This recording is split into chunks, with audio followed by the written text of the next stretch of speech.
Assalamualaikum warahmatullahi wabarakatuh. Pada kesempatan kali ini saya akan berbagi tentang unsur kebahasaan dalam teks prosedur.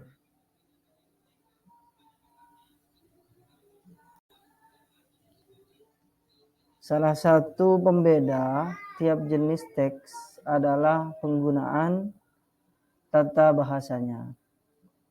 Ciri kebahasaan yang menonjol dalam teks prosedur kompleks adalah menggunakan kata atau bahasa yang bersifat perintah.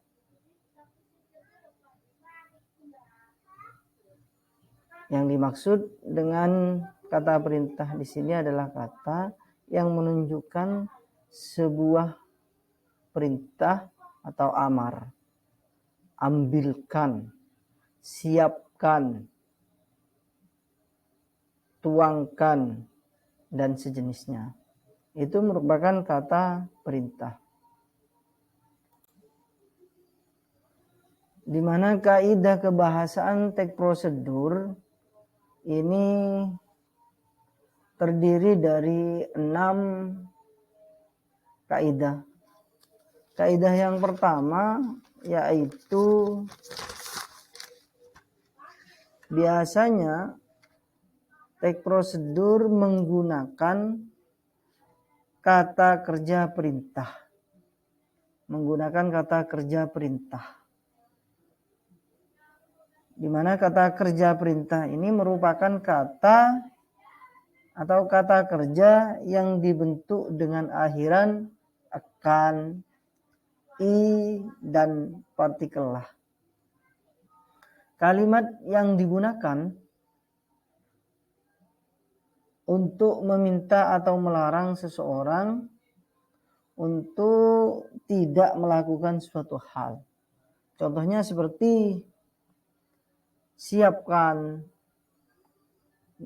kemudian hindari, kemudian panaskan. Itu merupakan contoh dari kata kerja perintah atau istilahnya imperatif. Kaidah kebahasaan yang kedua dalam teks prosedur ini adalah menggunakan kata teknis yang berkaitan dengan topik bahasan. Maksudnya ialah kata teknis atau istilah yang digunakan dalam teks prosedur berkaitan dengan isi teks yang akan dibahas. Misalnya dalam teks prosedur dengan judul manfaat ya. Manfaat jamur untuk kesehatan. Di sana menggunakan istilah, menggunakan kata teknis seperti nutrisi, protein, dan lain-lain. Ini merupakan kata teknis. Kata teknis. Kebahasaan yang ketiga, biasanya teks prosedur itu menggunakan kata penghubung atau kita kenal dengan konjungsi. Konjungsi. Konjungsi di sini yaitu konjungsi temporal. Artinya konjungsi temporal ini merupakan kata hubung yang menjelaskan hubungan waktu atau dua hal peristiwa yang berbeda. Serta biasanya bersifat kronologis. Contohnya seperti kemudian, selanjutnya, setelah itu, lalu. Itu merupakan contoh dari konjungsi temporal. Ciri kebahasaan yang keempat yaitu menggunakan kalimat persuasif. Kalimat persuasif adalah kalimat yang bersifat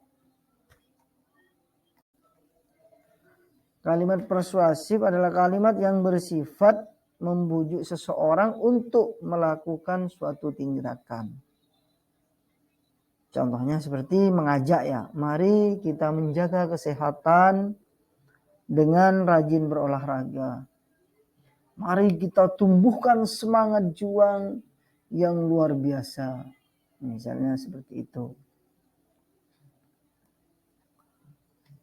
Kemudian yang kelima,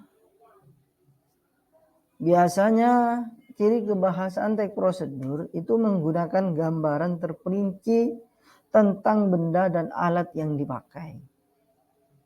Di sini gambaran terperincinya yang dimaksud misalnya menggunakan 500 gram daging, 1000 ml santan, misalnya seperti itu.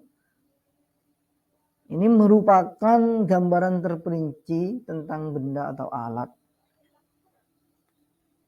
Biasanya di awal teks prosedur ini dijelaskan terlebih dahulu apa yang akan digunakan dalam teks tersebut. Termasuk ukuran, jumlah, dan warna. Biasanya itu juga dijelaskan dalam teks prosedur. Ciri kebahasaan yang keenam, ini biasanya teks prosedur menggunakan verba material dan tingkah laku. Apa itu verba material? Verba material di sini adalah sesuatu yang mengacu pada tindakan fisik. Sekali lagi, verba material merupakan sesuatu yang mengacu pada tindakan fisik. Contohnya seperti haluskan bumbu, tuangkan air. Itu merupakan contoh dari verba material. Kemudian ada verba tingkah laku, seperti halnya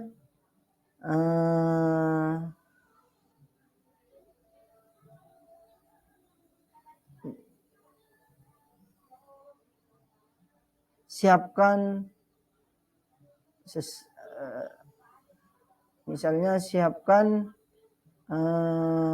lauk, misalnya seperti itu. Di sini maksudnya verba tingkah laku yaitu tindakan yang dilakukan dengan ungkapan. Tindakan yang dilakukan dengan ungkapan. Salah satu misalnya contoh dari verba tingkah laku, ini merasakan misalnya ya. Gilang merasa jika dirinya sudah berusaha maksimal untuk membantu orang tuanya. Atau Eko menikmati masakan kakak dengan amat lahap. Andi menolak permintaan temannya. Itu merupakan contoh dari verba tingkah laku. Artinya di sini verba tingkah laku itu biasanya tindakan yang diikuti dengan adanya ungkapan biasanya lebih kepada sesuatu yang sulit untuk dilihat secara langsung atau fisik. Ini biasanya atau tidak tampak ya. Itu merupakan penjelasan dari verba tingkah laku. Hanya merasa saja. Tetapi wujudnya tidak tampak. Jadi sekali lagi dapat kita simpulkan bahwa ciri kebahasaan teks prosedur itu ada 6. Yang pertama yaitu menggunakan kata kerja perintah. Yang kedua menggunakan kata kerja teknis. Yang ketiga menggunakan kata penghubung atau konjungsi temporal. Yang keempat yaitu menggunakan kalimat persuasif.